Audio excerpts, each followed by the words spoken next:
So now I'm going to give you some tips on functional mobility and some training to help you become a little bit more posture aware and help you to be able to stand and move a little bit more effectively on and off the golf course. And I'm just going to start with a rolled up towel here.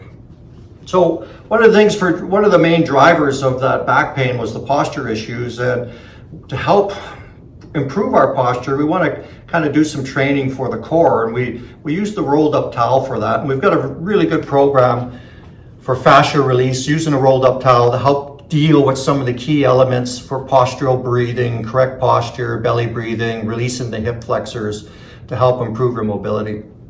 So I've got this rolled up towel here, and I'm gonna lay on the ground with it. I'm gonna breathe into it. And I'm gonna be training my diaphragm and becoming more postural aware of my core, and I'm gonna be breathing diaphragmatically, breathing in through my nose. So you'll see my belly rise and then fall. So from the side, here's what it looks like.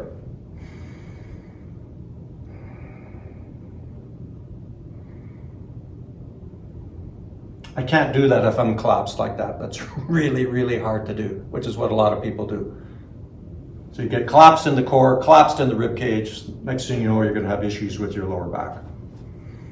So learning to breathe diaphragmatically in good posture will help you engage the core, train the core, and help improve your postural awareness and help release your rib cage area so that you can move a little bit more effectively and take the strain off the back. So I got the towel here. I just put it down on the ground, on the belly button. Gonna lay down, sink into it. Gonna be up on my hands and knees, and then just gonna breathe in and out through my nose, let my belly rise and fall.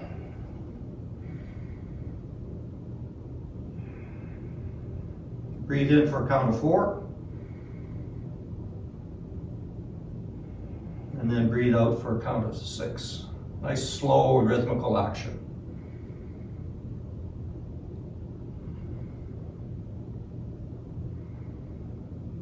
And then as you go along, you can also sink down into it if you want.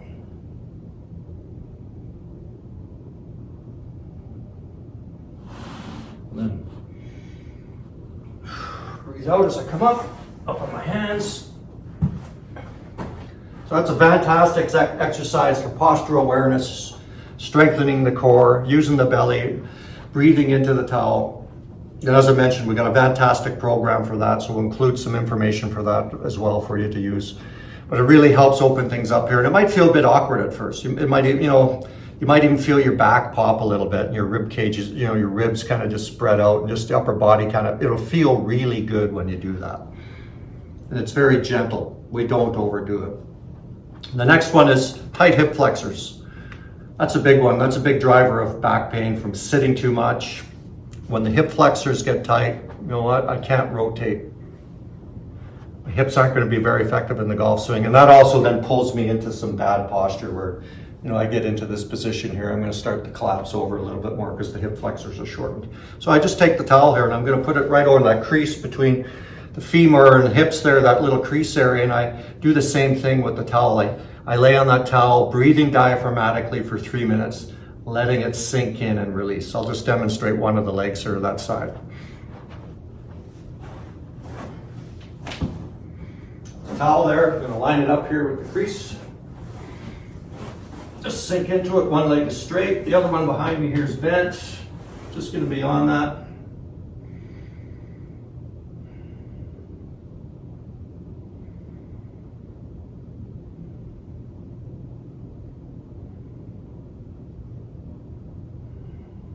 Using the same breathing cycle, 4 in, 6 out, nice and slow and deep.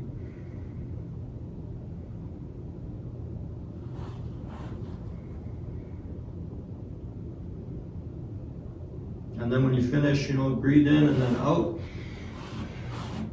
and then raise up slowly.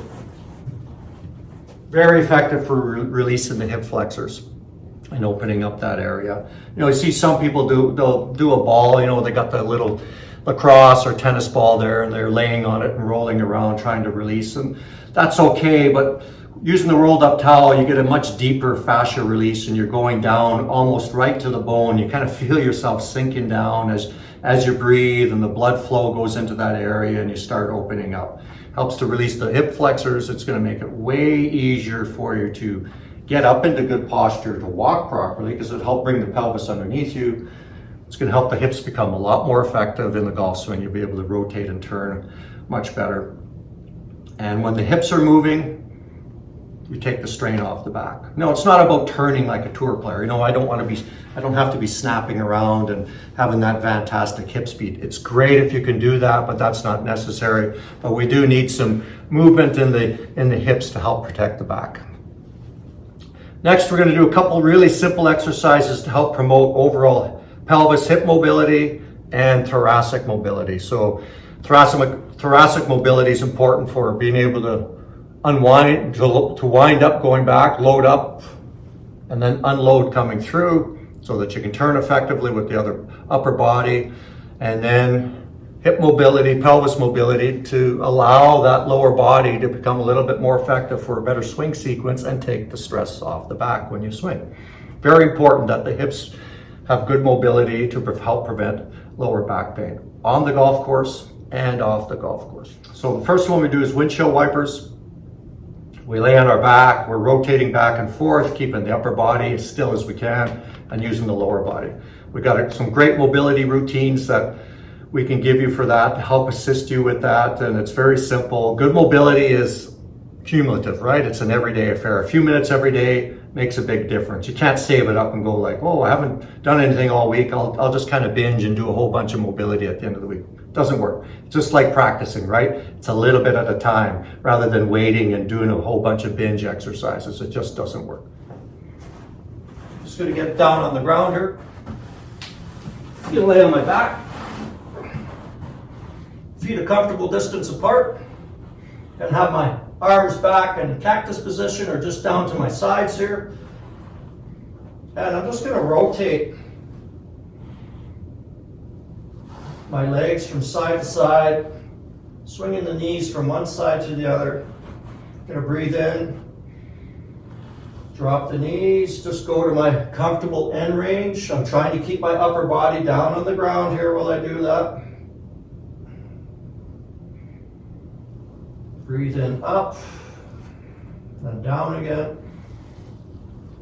Go to my other comfortable end range on the other side, trying to keep my upper body down. So I'm trying to feel the work happening with the lower back body, and I'm trying to separate the lower half from the upper half. So it helps improve my hip pelvis mobility, and it also helps improve some coordination to help improve my swing sequence. And you might do about 10 to 15 from side to side, just going to your comfortable limit. But I'm doing them thoughtfully and slowly. I'm not kind of just trying to go as fast as I can, right, from side to side like that. That's not doing anything for me. Let it swing down, hold it, swing up, do the other side, back and through. Very effective, very, very effective.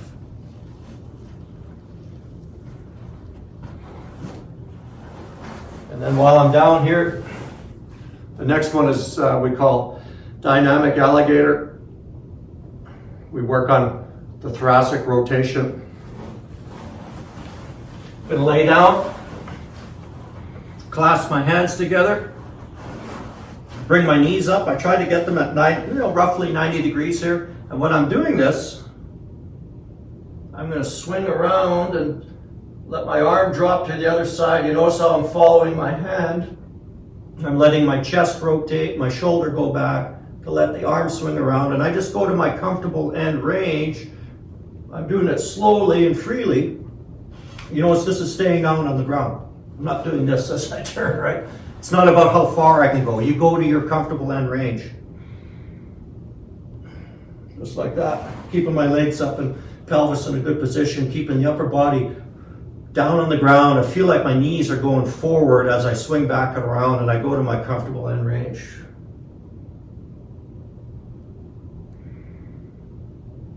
And I might do 10 or 15 of these. It's great for opening up the chests, helping release the shoulders and rib cage. It's really going to help you with your backswing, turn, and pivot. Just like that. And then I would do the other side. You'll find one side is tighter than the other. You can do that side, maybe a few extra reps to help. But those are two really key mobility drills you can do to help, deal with the overall pattern of how your body moves, opening up the hips, getting a little bit more chest thoracic rotation. Now, if you did just those on a regular basis, you'll notice a huge difference in how you move and how you feel, and it helps release the lower body, releases the upper body, help you get into much better posture, help you move better on and off the golf course, and help prevent and eliminate back pain.